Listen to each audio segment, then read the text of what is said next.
Hello and welcome to the Next in Line podcast, where we are helping to prepare you for whatever is next in line. As always, I am your host, Chance Pitts, and would like to thank you for tuning into this episode.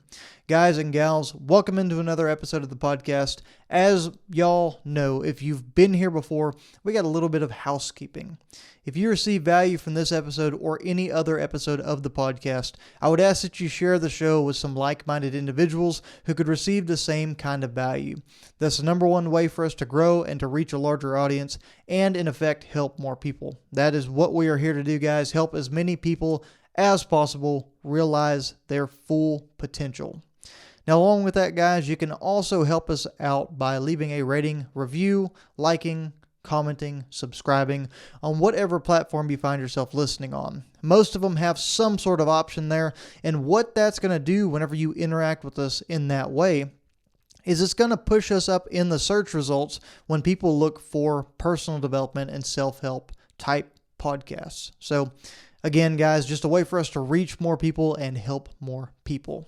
Now, along with that, make sure you check us out for daily updates and all the cool things that we have going on social media. That's at Next in Line Development on Facebook, Instagram, and TikTok. We'd love to have you there. Love to get any questions, comments, concerns that you might have through the DMs on those platforms. We're active on all of those platforms, and that is the fastest way to get to us and get a response, guys. If you have anything you need assistance with, we're more than happy to help. Don't hesitate at all.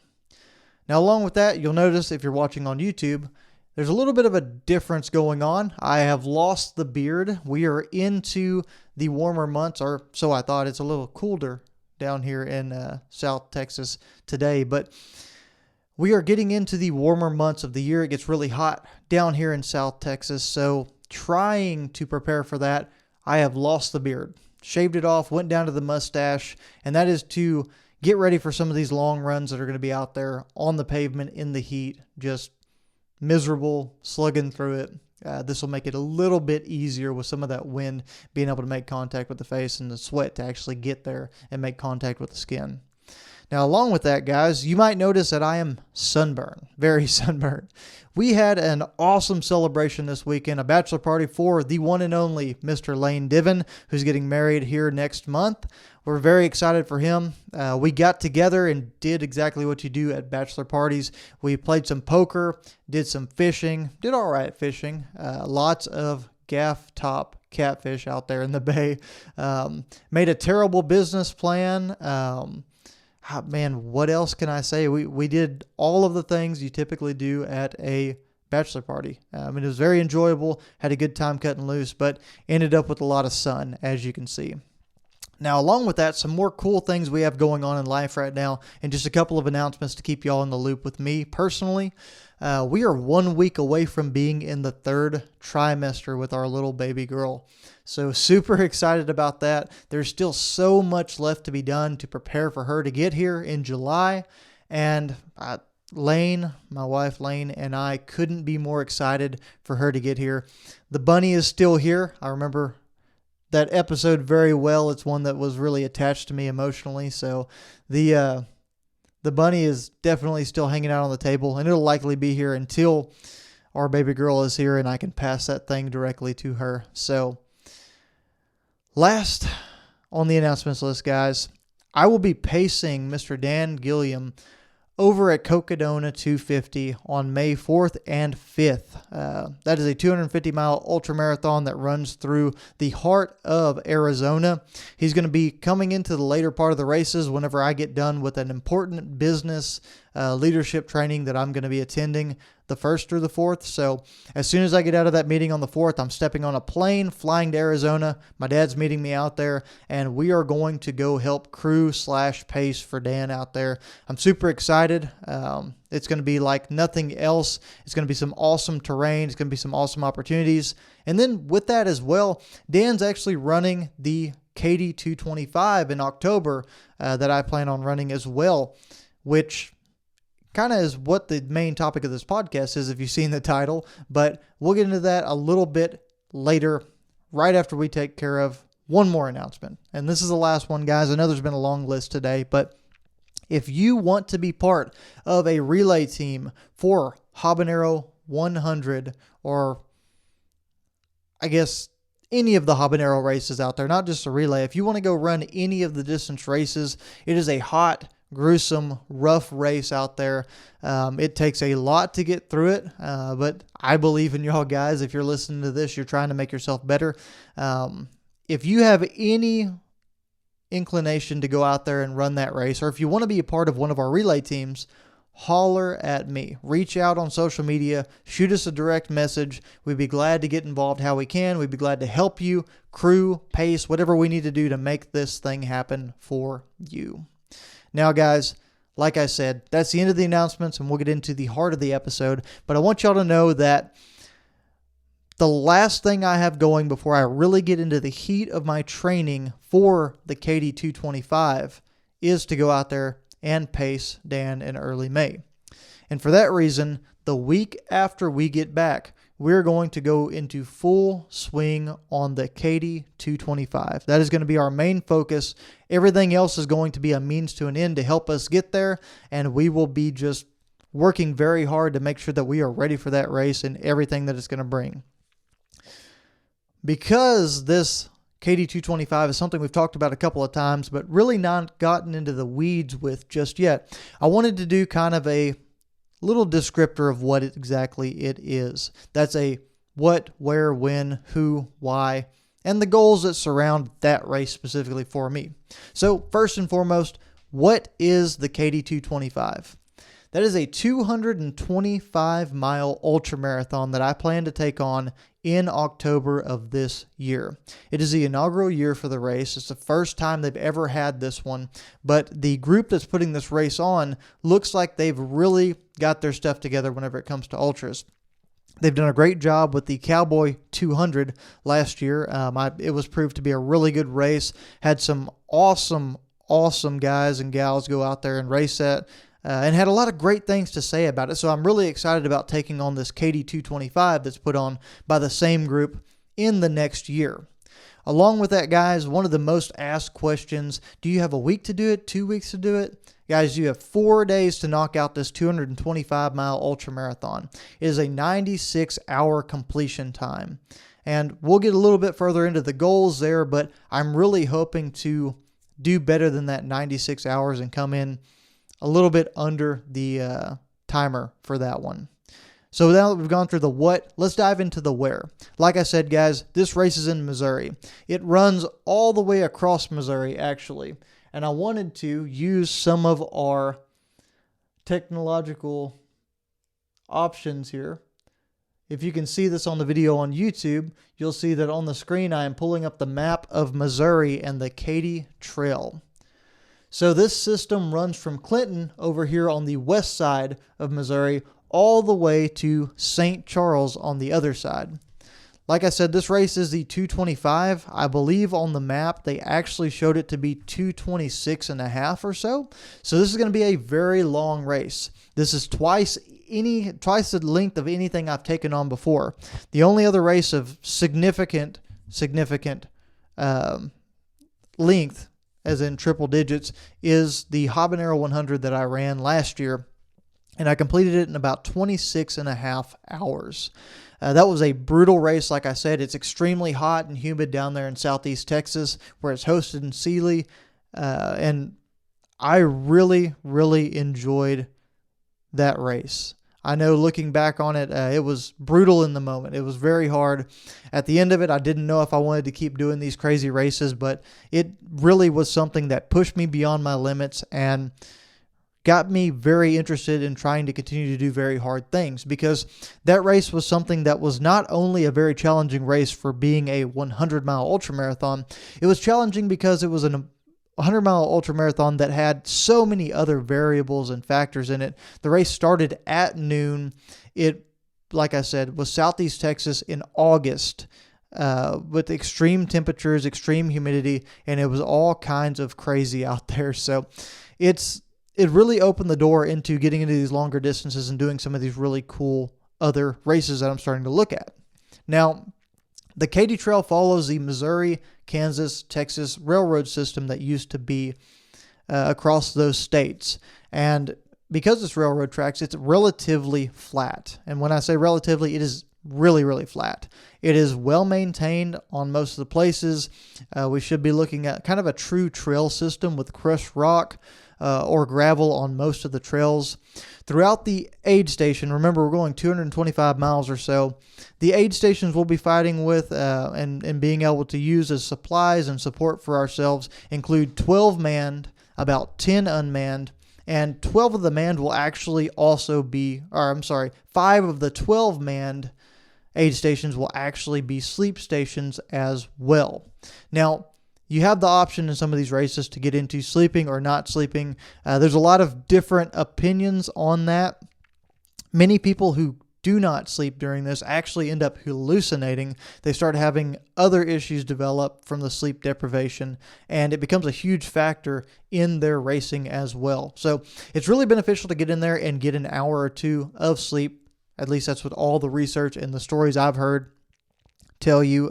But if you're really looking to be competitive and have that edge and you can push it to the limits and see where you really end up with this whole thing, you might be able to push past these aid stations and not actually sleep. So, along with that, guys, with these aid stations, any manned aid station, we can have crew join us there. We can have pacers swap in and out there as well. But all the unmanned aid stations are just going to be essentially water stations or lighter stations with minimal and limited options there. But the crew is not allowed to join us at those locations. And while we're on that subject, pulling up some of these notes on my phone I've got here, the aid stations are spaced out anywhere from, judging by the initial map that they put out, about 15 miles or so, all the way up to about 26 miles in between these aid stations. So that's the manned aid stations, that is. So making sure that you're equipped and making sure that you've got everything that you need for this race and somewhat are self-supported is going to be absolutely essential in finding success out there in Missouri come October. Now, rolling on from that to the win of this, like I said, guys, it's in October. It's actually October 23rd through the 27th. It starts at 7 a.m. on the 23rd, and being that it's a little bit north of us and it's going to be a little bit different kind of climate than we're used to, we could definitely end up fighting some cold up there in October. The one good thing I really like about this race is that all of the races I've ran here recently, with Brazos Bend being in April and Habanero being in the summer, all of these races we've really had to be careful with our heat training. We've really had to dive into that side of things and just be diligent to make sure we're taking care of business in that regard, carrying extra water, having to find different articles of clothing that help with cooling and keeps the sun off of you so you're not fighting that factor over and over. That really shouldn't be a factor in this race near as much. Now, it will be different getting used to that cold, and I'll be a little bit out of my element being that I'm training down here in Central to South Texas for most of my runs, but I'm looking forward to that change. I've always enjoyed running in the cold. It's not something that's bothered me. I actually don't layer up as much as most people do. However, we'll see when that comes, guys. Also, another reason I'm super excited about this race being that late in October, I've got a good solid 6 months to get ready for this race. I've been doing a lot of running. I just ran Brazos Bend. I trained pretty hard for that. I've got this big race coming up with, pacing coming up with Dan out at Cocodona, and I'm very excited to take on some of these big races because I feel like that's just going to help put me further ahead as I get to prepare for this large training cycle that I'm going to get into.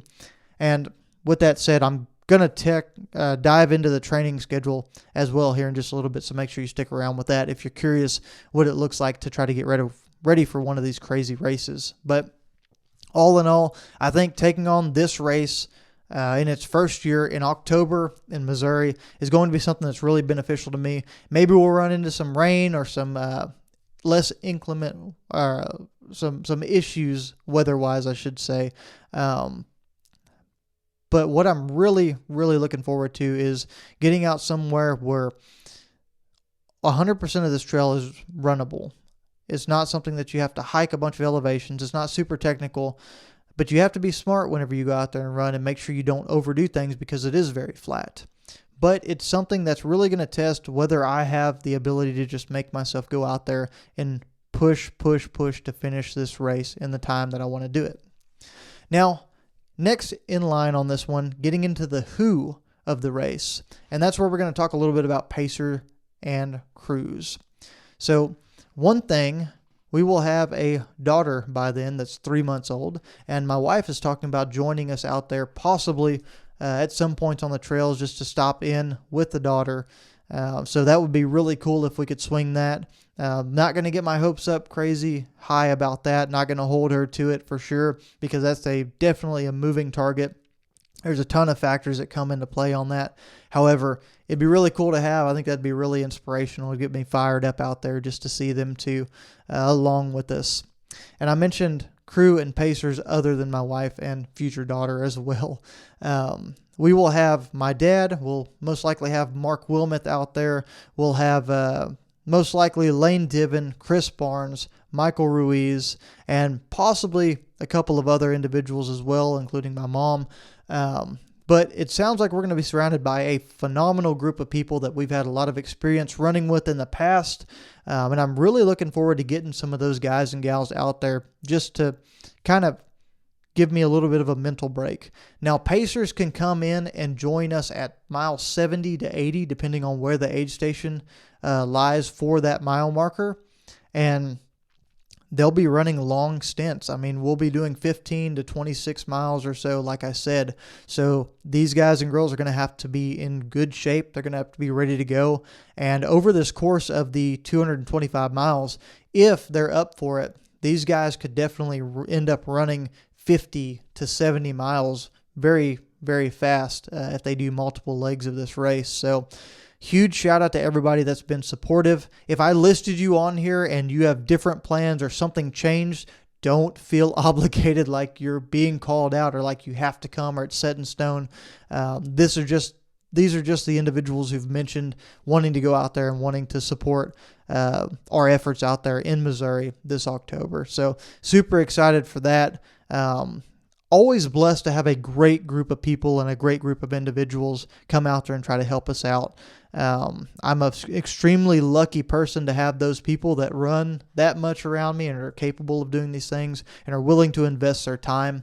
And I'm looking forward to doing that as several of these people that are going to come out and pace are actually running their first 100-mile races this year, potentially out at Brazos Bend 100 in December. So super excited about that.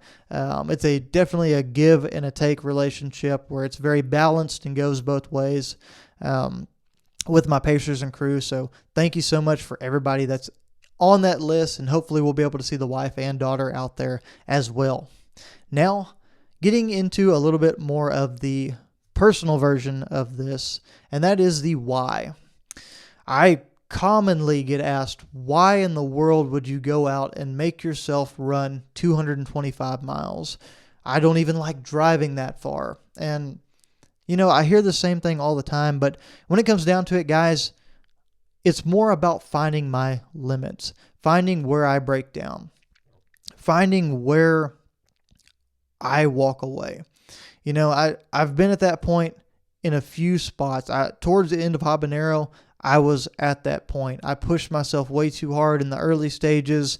I had some issues I battled through with just little tweaks of muscles and joints and possible injuries and not paying attention to my nutrition and hydration the way that I should have. And I got really close to that. But whenever you really start diving into some of this, if I would have paid better attention, if I would have taken better care of myself, if I would have paced myself better in the beginning, I feel like I could have gone way, way further and handled the Habanero way, way better. I would have had a much better finishing time, probably much better placement. But you live and you learn. That was my first 100-miler, and it really put a hunger in me and lit a fire in me to go out and try to push myself to one of these big, bad races. And that's where Katy 225 came in. I saw it. I saw that it was a very runnable course. I saw that it was very doable. It was in a good part of the year. It gave me plenty of time for a training schedule, like I mentioned earlier. And it just fit the bill for what I thought would be the next big challenge and the next big target for me to set my sights on. And I'm super excited for that. I'm super excited to go out there and battle against myself, against other racers, and just try to compete. I'm new to this ultra marathon sport still. I've been doing it 2 or 2.5 years, and that's not very tenured in this sport at all. I've learned a lot. I've trained a lot, and I've really put myself through a lot of different things getting ready for these races and trying to prepare myself to become a runner because I enjoy it so much. But segueing into the 200-mile distance is going to be something that's just totally uncharted territory for me, and I'm very excited. I wanted to do Cocodona this year. It wasn't in the cards for me, so I'm getting to go out and do some pacing and live a little bit vicariously through some of the people out there. But taking on 225 is my Mount Everest of this year, if you will. It is my big goal. It is the thing that is going to drive me every day whenever I don't want to get out of bed, whenever I don't want to do the workouts, whenever I want to just eat like crap or go enjoy whatever it is that I shouldn't be doing, whether it's a beer or smoking cigars or doing all the things that guys like to do. It gives me a reason to show up every day and put my best foot forward and try to be the best version of myself, because that's what it's going to take to be successful. And that's why I want to run one of these ultra marathons of this distance. Now, last thing on that original list that I gave you was goals. And I set goals a little bit different than most people. I like to set different bars, and not as an excuse to give myself a lower bar to shoot for compared to these other spots, but I like to set a bar that is the baseline. This is acceptable, then good, and then best. So I set a low bar, a middle bar, and a high bar. Starting from the bottom, guys, the low bar goal for this ultramarathon is completing the race. I want to make sure that I go out there and stay intentional enough to knock out 225 miles in 96 hours. Now, going up from that, guys, the middle bar, the middle level there is that I want to go out and run this race in under 80 hours. Now, for somebody that has never ran a 225-mile ultramarathon or a 200-mile race, that's a decently lofty goal, especially with 96 hours being the cutoff. I'm saying that my middle-of-the-road goal, if things go pretty average for me, I want to beat the cutoff by 16 hours. Next, beyond that, guys, the high bar for me, and this is way out there, but the high bar for me is finishing this 225-mile ultramarathon between 60 and 70 hours. That is a very lofty goal. That is a very, very talented group of runners that are going to compete in that time range. And I've always had it in me that if I'm going to put in the time and I'm going to put in the effort, I'm going to go out and I'm trying to compete and I'm trying to do my best whenever I do that. If I'm going to take on something or allow myself to get involved with something, I'm going to do the absolute best that I can. So the goal here is to put in the best training cycle that I can, put in all the work that I can to make sure that I'm prepared for this race in the best way possible. And then I'm going to have the crew, I'm going to have the pacers, I'm going to have all those people helping me work towards this goal. And if everything goes right, I want to be in the top end of this race. There's 41 racers currently signed up for this race, and I would love to end up in the top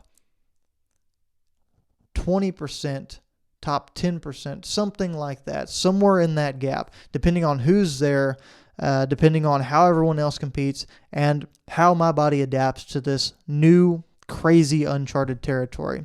Like I said, that's a very lofty goal. I have these 3 different goals whenever I'm in the moment and you actually get into all the factors and everything that's going on, I adjust my goals accordingly and make sure I'm aiming at the right one and still being realistic so I don't run myself in the dirt, but also so that I continue to push myself hard if one of those goals on the higher end is still attainable. So guys, that's where it's at. Like I said, low bar is finishing, middle bar is 80 hours, and high bar is 60 to 70 hours. Now, we've gone through the what, where, when, who, why, and the goals of the Katy 225. So now let's dive into the training plan a little bit. So I'm going to pull up again with the assistance of some technology up here. You probably won't be able to see all the small numbers here, but I'm going to pull up my training plan. And this thing is a doozy. But whenever I start getting ready for this race, I will have 24 weeks to prepare. Now, I'm already running and I'm already working on getting in shape and preparing for pacing at Cocodona, like I said. So I'll have a little bit of a jump start on this, but on the backside of recovering from pacing out there, I plan to dive right into running again on May 8th. So that is the Monday whenever I get back. I will be working out for the first few months, lifting 3 times a week in conjunction with this plan. Now, this thing leads me right up to the race. It's got my tapers planned in. It's got the regression weeks where I get to recover a little bit planned in, and it's got all my peaks right here in front of you. So I really want to dive into mileage now. So the first week, 24 weeks out from the race, I am going to work on getting 35 miles of running in for the week. My basic plan for a week starts out a little something like this. Monday, I've got a moderate length run. Tuesday is a longer run. Wednesday is a slower paced recovery run from my long run. Thursday, I get into a little bit more of a tempo run at a mid-length run. Friday, I bring that distance back down in preparation for Saturday. Saturday is usually my long run day. So first week I'm getting into 10 miles. And because I was able to hit the mileage total without using the 7th day, I'm going to go ahead and take a rest day on Sunday.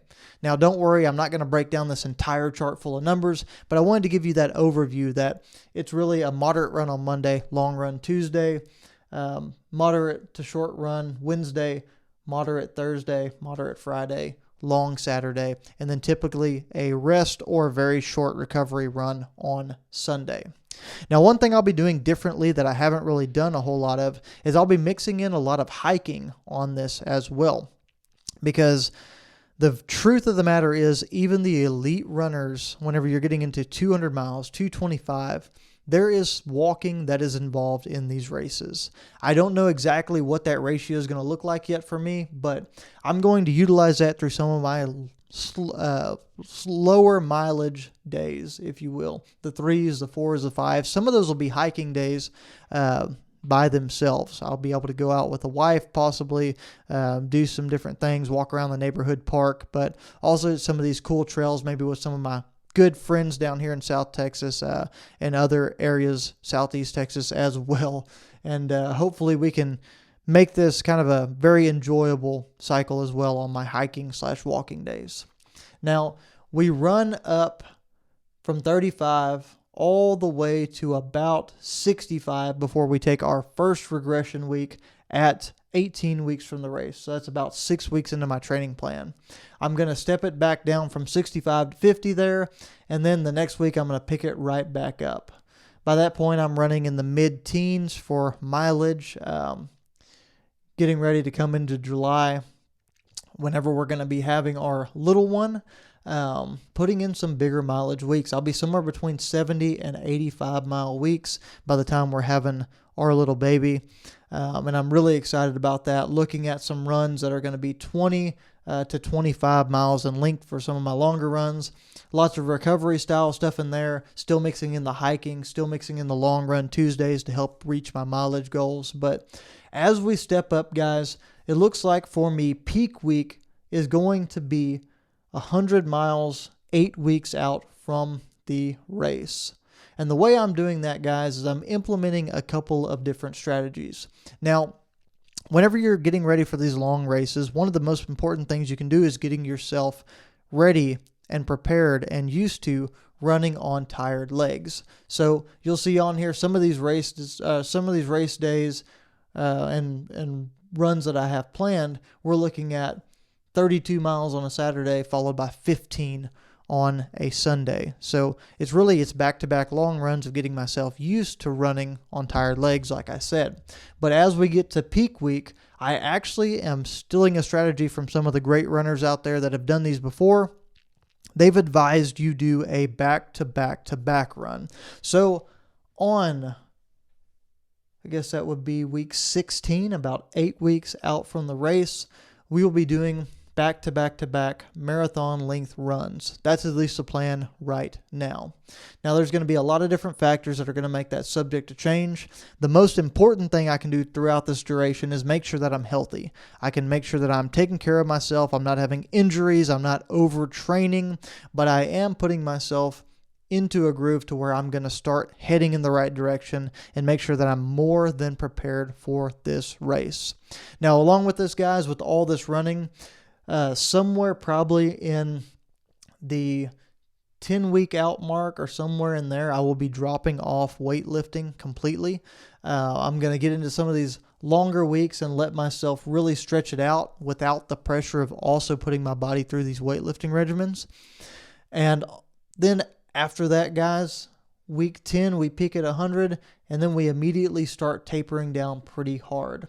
I intentionally want to give myself about 7 weeks of a good taper.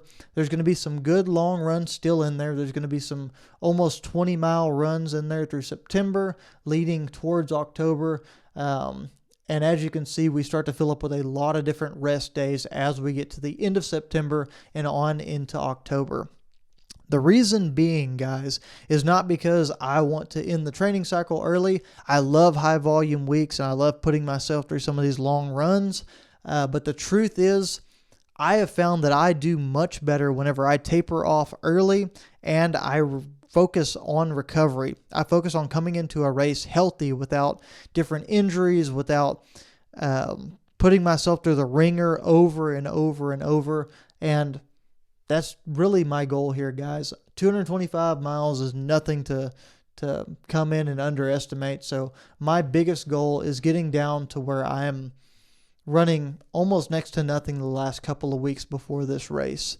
And like I said, I really want to get into this thing. I really want to look at it for what it is, and that is a huge, huge undertaking that's going to be very challenging and is going to be something that I have to get really involved in and really intentional with. Now, along with that, guys, we talked about the taper. We talked about some regression weeks in there. I've got a couple of regression weeks planned where I step the mileage back down to give my body time to recover and get used to the load that it's undertaking. But a few of the strategies, we talked about back-to-back long runs. We talked about back-to-back-to-back long runs. But I'm also going to be mixing in some speed work, some hills. I'll be running on trails. I like going to where I can tie in a little bit of elevation and get into some different terrain. I really enjoy running on trail systems that are pretty, that are fun to look at, because I think the worst thing you can do for yourself is put yourself on a boring run where you're just slogging it out on the same little loop that you've had to do, or on a track for that matter as well.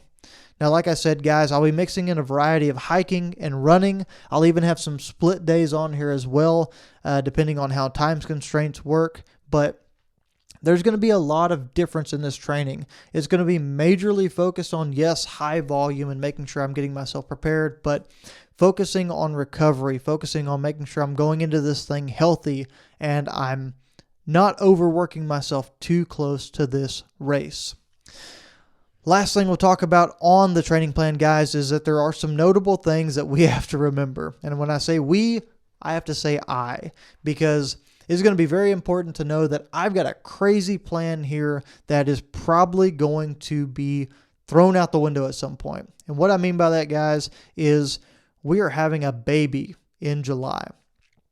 We are going to be preparing for having a baby in July from this point going forward throughout this training cycle. We've also got the habanero relay in the middle of this thing where we're going to be running with a bunch of people and helping out.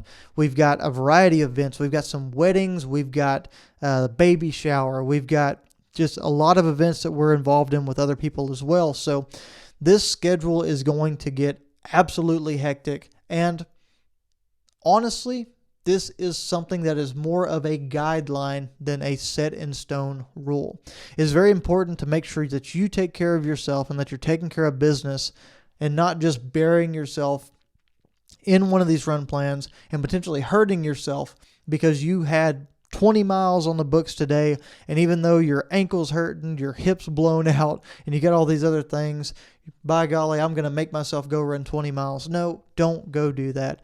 Make sure you take care of yourself. Make sure you're giving yourself grace. There's plenty of wiggle room in here. This thing is the perfect schedule for trying to get me ready based off of my experience in the past ultra marathons that I've been at. Of course, I have no clue how it's going to tie into this 200-mile race, but guys, it's just part of it. So that is the ins and outs of my training schedule. Now, the last thing I want to talk to you all about, guys, is this is a little bit different than I've ever had to deal with. I don't know what I'm going to do with sleep just yet. I don't know how I'm going to adapt to running 225 miles, but I am very, very eager to dive into it.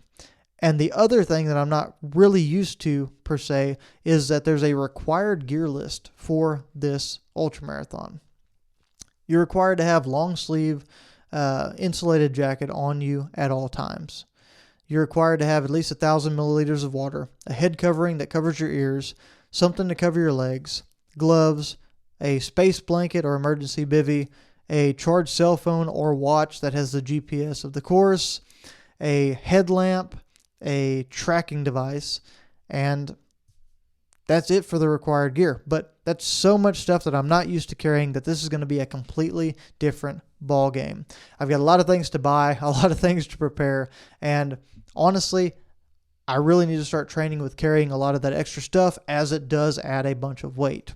Now, that's just the required gear. That's going to be on top of the food supplies that I carry. That's going to be on top of the batteries that I carry for headlamps. It's going to be the waterproof gear that I carry, the additional water, all the supplements and crazy stuff. So it's going to be very hectic. It's going to be very different than I've really had to dive into before, but I am overly excited about diving into this ultramarathon. I'm super excited for this crazy training schedule. I'm very excited to be in Missouri in October with some fantastic people running on the Katy Trail, trying to complete 225 miles and really seeing what I am capable of doing.